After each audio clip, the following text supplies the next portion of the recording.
Hello and welcome to the Healthtech Marketing Podcast. I'm Adam Chirinas. I'm your host. I'm the CEO of Health Launchpad. I want to give a big thank you to you for listening. If you're one of our loyal subscribers, thank you so much. Please tell your friends about us. We're trying to spread the word about all things great to do with health tech marketing.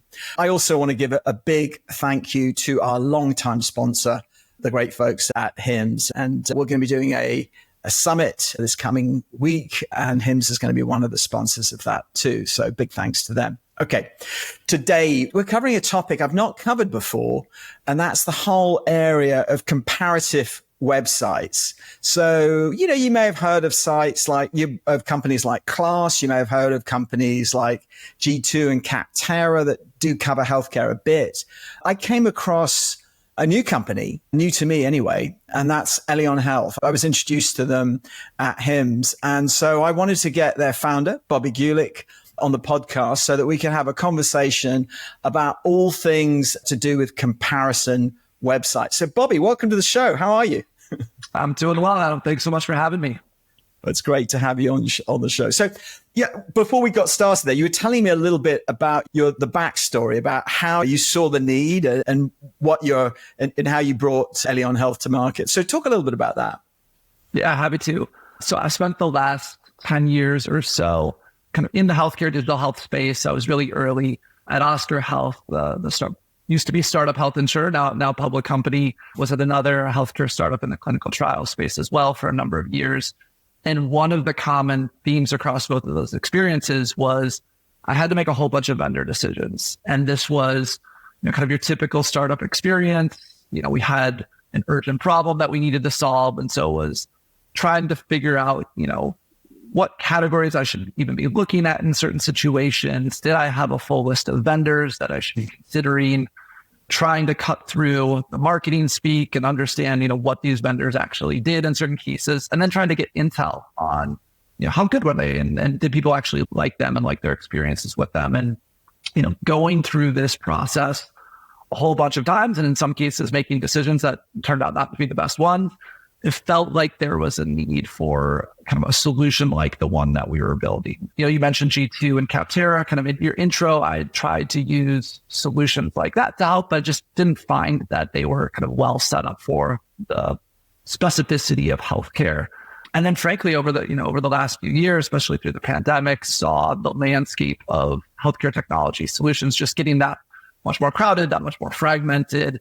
And so it just really felt like there was a need for kind of a place of record, so to speak, to go understand the healthcare IT landscape and be able to, understand who the players are, where they fit, how they stack up against one another. And so that was the genesis for Elion. I think you've really identified a gap in the market, a need. I'm a recovering health tech entrepreneur myself. Back in 2012, I founded a health tech software company in the clinical communications space. So we competed with companies like Tiger Connect and Perfect Serve, Vocera, and we developed this application which was tailored to each healthcare system to improve communication and collaboration between clinicians. And also, it integrated with EHR. It did a whole bunch of workflow things. And I, of course, was analyzing companies in your space, and G2 and Capterra were really not relevant. I mean, they've evolved a bit, but to be honest, back then it was, they really didn't cover healthcare much at all. And so the only two games in town, as far as I could see, was Class, KLAS, obviously, and Gartner. And I like and respect both the companies, and they're both very helpful to us. But it's a different model. The analyst model is, first of all, it's expensive. It's expensive for the vendors and it's expensive for the buyers, and they deliver a lot of value, but it's not something that everybody can afford to do. And so I love you seem to be democratizing it a bit, which is great. So talk a little bit about what the state of Elion is now. I mean, you're pretty new, right? It's a couple of years, yeah? And how you're being used by customers currently. Yeah. Yep. So a little bit of context in the business. We're a little less than 2 years old at this point. To start, we really focused on solutions that are catering to the provider vertical. So less focused today on solutions, for payers or life sciences, though obviously the the lines blur there a good amount, so it's not always clean cut. And so kind of what we've been working on to date, I mean, a big part of it, frankly, is just research on our end to understand the landscape of solutions and frankly start to put some definitions around the different categories. As you probably know well, when someone says something like patient engagement, they ask 20 people, they might mean 20 different things by exactly what they mean. And so, not that our definitions are always the best, but trying to put some basic stakes in the ground around some of this stuff. And then, make sure that we're pulling together really comprehensive lists of the vendors in these places and their products and kind of locating them appropriately. So a big piece of it is just the initial research and effort to kind of build this taxonomy and build this universe of vendors. And then it's just been driving awareness both on the vendor and the buyer side. On the buyer side, we lean very heavily into content on our end. We really see part of our job is helping to educate the market on some of these categories and help make it easier for people, especially when you're new to a category. You don't know what you don't know. You don't know what you should be looking at. You don't know, what the key evaluation elements are. And so spending a lot of time there kind of building awareness amongst the buyer community. And then the same thing on the vendor side as well, starting to get the word out about what we're doing. We can talk more about the business model later on, but, it's free to have a profile on the platform. We want to have a fully comprehensive, set of solutions. And so, we stand up profiles ourselves, and then we work with the vendors to make sure it's really complete and robust. That's kind of been the journey so far. Let's drill down. Let's take a category that it's near and dear to my heart, which is the whole area of ambient AI. So we work with Describe AI, full disclosure, fantastic company, great product. Now this is a market which has been growing over the last 3 to 5 years, but has exploded this year. I think nearly every single healthcare system is going to adopt an ambient AI platform this year. So how would you cover a category like that? Sure. It's a good example because we've spent a lot of time in the AI space in particular, just given how much interest there is in this world and how quickly it's evolving. So a few different things. One is we reached out, we've built relationships with most of the key vendors in that place. We know the folks at Describe, we know some of the leaders at a bunch of the other companies. We work with them to understand their products, how they see the space, kind of as part of that research that leads to a couple of things that both leads to content that we produce. And so, for example, in the AI scribe space, we have an in-depth buyer's guide to AI scribes that we've actually written. It is available on the resources section of our website, and we pass it around a whole bunch. So part of it is that then drives our content network.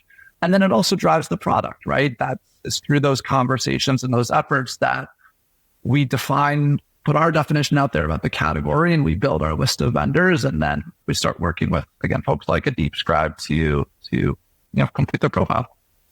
Got it. And so who's your customers? Who pays you for the service? Yeah. So we make our money on the vendor side. So you brought up KLAS and Gartner before, as well as things like Capterra and G2. I haven't kind of see this on a spectrum, right? So you've got the KLASs and the Gartners at one end. They're these big research and advisory firms, do a ton of great work, but it's, as you noted, it's a different model, right? It tends to be quite expensive. Both the buyers and the vendors are paying for it.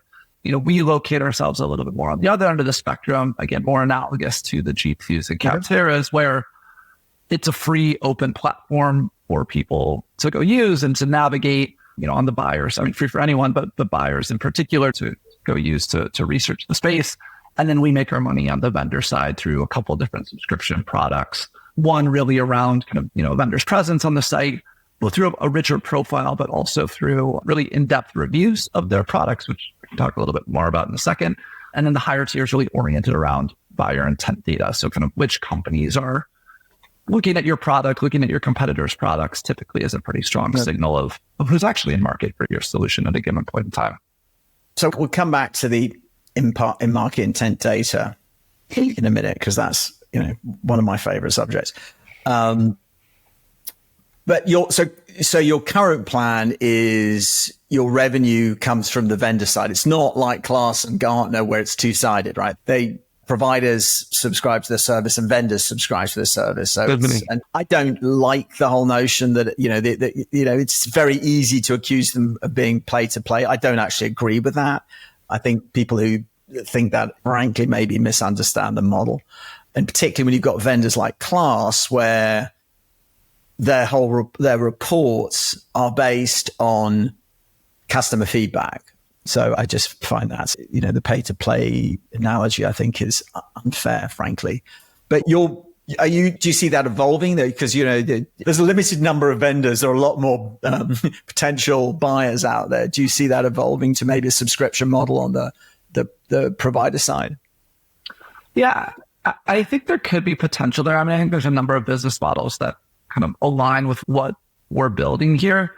Frankly, we see a ton of runway kind of in the current existing. I mean, we're only covering a fraction of the provider market today, let alone payers, right, let alone life sciences, let alone other areas of healthcare as well. And so, we're pretty laser focused. As a startup, as you know, having built one of these, you have to be pretty laser focused, especially in the early days. And so, we're pretty squarely focused on this model for the time being. And kudos to you on that, because it's really easy to be laser focused for the first year. But once you start getting traction, it's really hard to stay focused. And particularly once you take on, investors and advisors, good investors will tell you to stay focused. Less experienced investors will go, what about this? What about that? And so you're constantly dealing with distractions. So good for you for staying focused and taking it sort of one category at a time. So this is great. You mentioned intent data. When I was writing my book on ABM called Total Customer Growth, I interviewed one of the executives at Bombora, and I was talking to her about first-party intent data. First-party intent data is, traffic to your own website, for example, or engagement on your social media channels. So that's you're the first party. And then third-party intent data, which Bombora is an example, right? So they aggregate data, buyer behavior data across, hundreds of thousands of different touch points. But it never occurred to me. It was like, well, wait, what's second-party intent data? And your second-party intent data, right? So you're a second party that has, that basically has buyers will come to your site because they're in market and they're actively evaluating. So that's, for anybody who's wondering what is second party intent data. So sites like Bobby's here, Elion Health is second party intent data. Classes as well. So is Capterra and G2 and Gartner as well. How do you, if you're a marketer, something like DeepScribe, how would you be able to take advantage of the fact that you've got buyers who are looking at your information on your site to compare different vendors?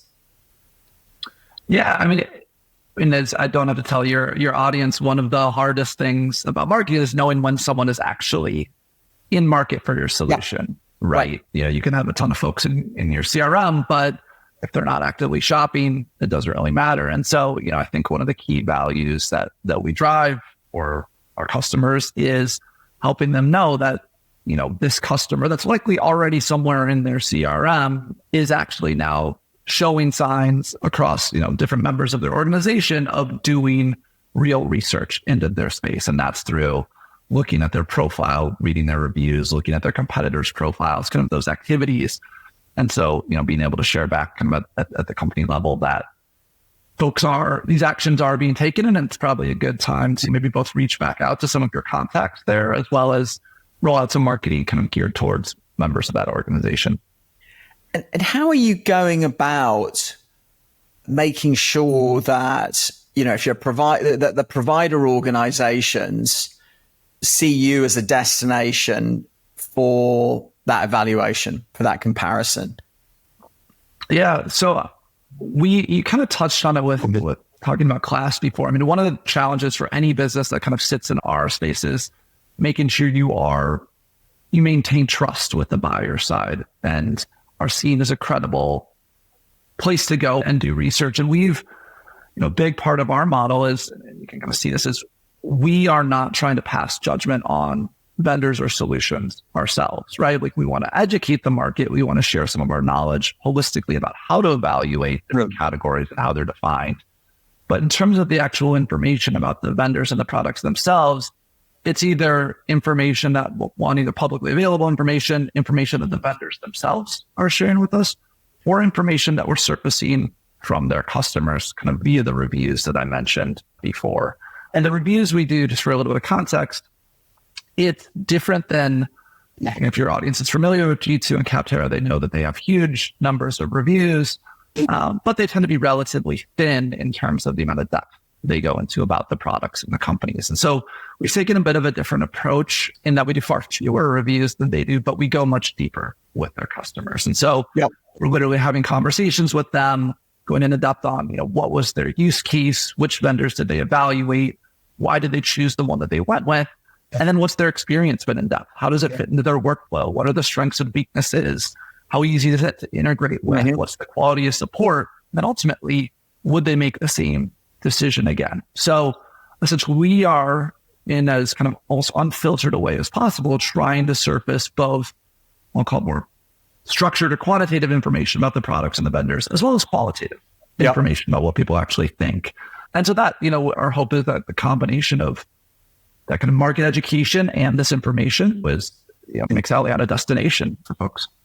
Well, you mentioned another thing which is near and dear to my heart earlier on, which is content. So do you have a kind of an intentional content and SEO strategy? I mean, if you search on any category, G2 and Capterra come up in the search results, whether or not they've got anything of any value. And, quite often when you look at the results, you think you're comparing stuff which is not the same. These are apples and oranges. They're not the same thing. So how are you leveraging buyer behavior and search and content to position yourself in that buyer journey, particularly early on when, say a VP, a director of IT has been given the brief of like, go find us a new pop health solution for this set of use cases. How do you get yourself so that they discover you, even if they haven't heard of you? Yeah. So a couple different things. And I'll be honest, we're still pretty early in our SEO journey. So that's an area that we're actively investing in. And I think, if you ever do any research on G2 or Capterra, they kind of built their brand over time through really high quality SEO over time. And that takes a long time. And so I think, we really have a big opportunity on the programmatic SEO side of things, around our category pages and kind of being that destination through, higher quality definitions around these areas. And Google is pretty effective at recognizing that. So we think that's the longer term play for us on the SEO side, is that over time we will become that destination. In the short term, it's been, a lot of kind of what you would think, putting out some really in-depth, high quality pieces, marketing those across social and all of that, and starting to build that word of mouth. I mean, I think one of the pros and maybe cons to some degree is that this is a very highly networked audience, right? And so, if you start to drive awareness with some of these, the key folks that people know about, like word gets out. And so we got some success there. And then more recently, I've just rolled out and have been investing a lot in our own newsletter, which for us, we think is really important because the nature of our product isn't such that people need Allianz every day, right? You're not making vendor decisions every day of the week. It's something you need, maybe quarterly, maybe even less than that realistically. And so if we can build this audience and kind of build that reputation, build that trust as a real thought leader and a place to go to understand the landscape, people will know to turn to us when they have that more acute need. So that's a lot of where we're spending our time right now. Yeah, that makes so much sense. I mean, for what it's worth, my own company, Health Launchpad, has grown fast through that kind of a model. I mean, I've worked for many agencies before I took a right turn into the health tech space. And the thing that I always bemoaned, and is entirely my fault, is just not properly investing in marketing and building a sort of sustainable marketing engine. So I was really determined when I started Health Launchpad that was what I was, before I did anything else, we're going to put that foundation in place.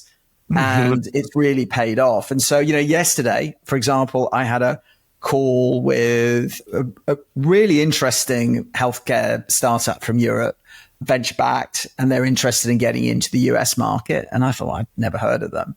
And I said, well, how did you come across us? And he said, what he'd done is he downloaded a white paper on our website that segments the health tech market. Every day, 2 or 3 people download it. And if you search for healthcare market, provider market segmentation, it's the top link that comes up organically. And so every day people are downloading it. And he said, well, and I thought, oh, okay. So I then got to know about your company that way. And then I started, I subscribed to your newsletter. So I got your newsletter and I've been following you on social. That was, 6 months ago. And he said, now the time is right. I reached out to you. And that happens repeatedly. And, it's the notion of building an effective inbound engine. We call it the four corner inbound engine. So it's content is the keystone, an intentional SEO strategy, use of social media, and then partnerships. And it sounds like, I don't know about partnerships, but content is clearly what you're focusing on. You are your product is content, and clearly, you've got an intentional approach to SEO. And I think where I learned about you was on social. So, that's how I think you ended up here. So I'm not sure. Working to some degree, at least. Yeah. Are there partnerships that that you've got or you're looking at? If there's anybody out there that's listening to this and would be interested, what are the types of partnerships that you're looking to form? Yeah, I would say partnerships is one of the areas we're earliest. And to be totally candid, we think one of the tricks for us is just making sure that we are, as I was mentioning a minute ago, staying as neutral as possible in all of this. And so it's are there organizations out there where there's kind of some natural adjacencies between what we're doing? So whether that's certain associations or things like that, where they have a real role in educating folks and convening folks, we see some partnership opportunities kind of to work alongside them, but still relatively early on in pursuing those opportunities. Well, it makes a lot of sense. You've got to be careful about, being unbiased. Certainly Gartner and Class, I couldn't name who their partners are because they're rightly seen as neutral. So that's great. This has been really interesting. Yeah. Any closing thoughts? I mean, the majority of the people who listen to this podcast and are going to read the article are marketers. So if you're the CMO, director of marketing of a health tech company, what would you like them to do?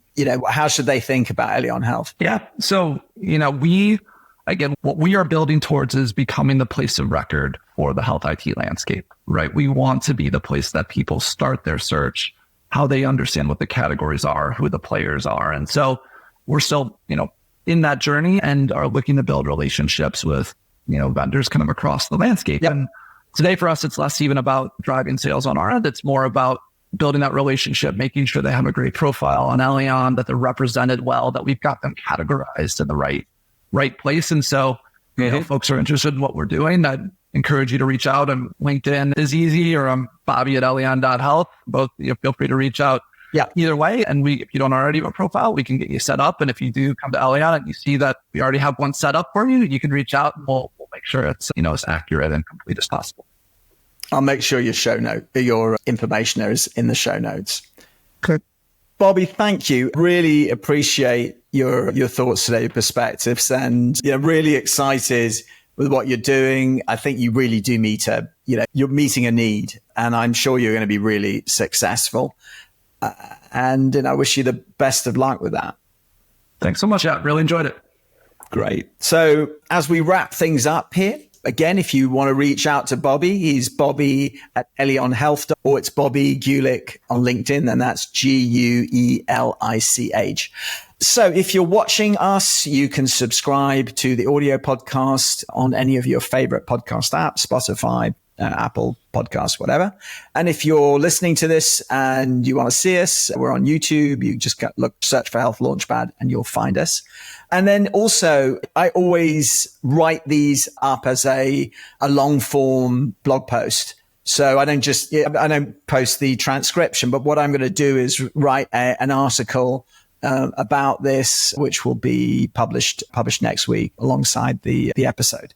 So Bobby, thank you. But I'll be watching you carefully and certainly be making sure my clients know about you. So with that, I'm going to wrap things up and wish everybody farewell.